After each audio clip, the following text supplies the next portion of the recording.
ثم ردوا الی اللہ مولاہم الحق، پھر پھیرے جاتے ہیں اپنے سچے مولا اللہ کی طرف.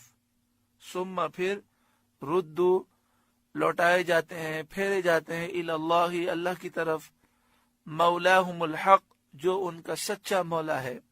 یعنی مرنے کے بعد لوگ اللہ کے حضور حاضر ہوتے ہیں.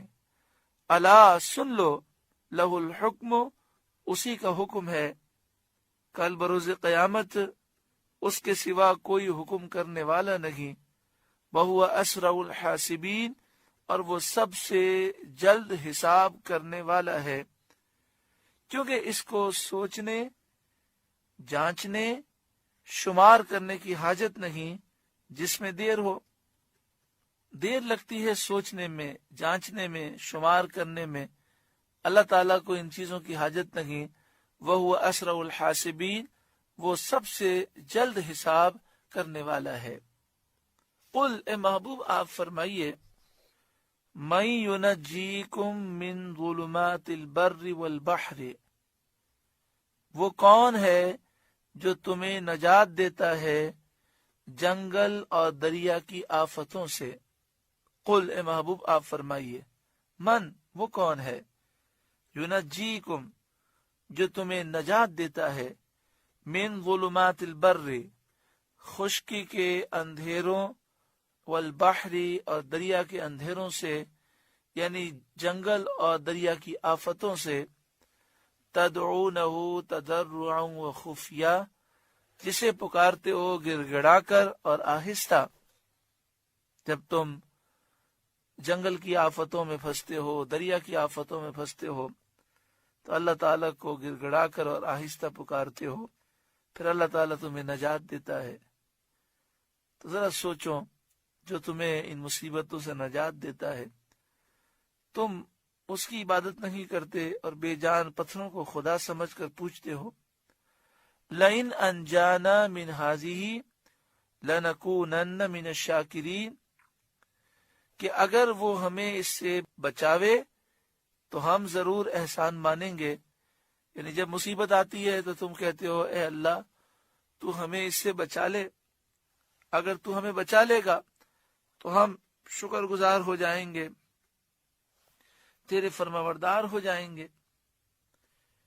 اس آیت میں کفار کو تنبیہ کی گئی ہے کہ خشکی اور تری کے سفروں میں جب وہ آفات میں مبتلا ہو کر پریشان ہوتے ہیں اور ایسی مصیبتیں اور ایسے شدائد اور احوال پیش آتے ہیں جن سے دل کانپ جاتے ہیں، خطرات دلوں کو بے چین اور مضطرب کر دیتے ہیں، اس وقت بت پرست بھی بتوں کو بھول جاتا ہے اور اللہ تعالیٰ ہی سے دعا کرتا ہے، اسی کی جناب میں تضرع زاری کرتا ہے اور کہتا ہے کہ اس مصیبت سے اگر تو نے نجات دی تو میں شکر گزار ہو جاؤں گا اور تیرا حق کے نعمت بجا لاؤں گا، میں تیرے سوا کسی اور کی پوجا نہیں کروں گا. قل اللہ ینجیکم منہا، اے محبوب آپ فرمائیے اللہ تمہیں نجات دیتا ہے اس سے. ومن کل کرب، اور ہر بے چینی سے اللہ نجات دیتا ہے. ثم انتم تشرکون، پھر تم شریک ٹھہراتے ہو اور بجائے شکر گزاری کے ایسی بڑی ناشکری کرتے ہو کہ خدا کو چھوڑ کر، اللہ کو چھوڑ کر بتوں کو پوجتے ہو، اور یہ جانتے ہوئے بھی کہ بت نکمے ہیں، باطل ہیں، مردود ہیں، کسی کام کے نہیں، پھر انہیں اللہ کا شریک کرتے ہو. کتنی بڑی گمراہی ہے.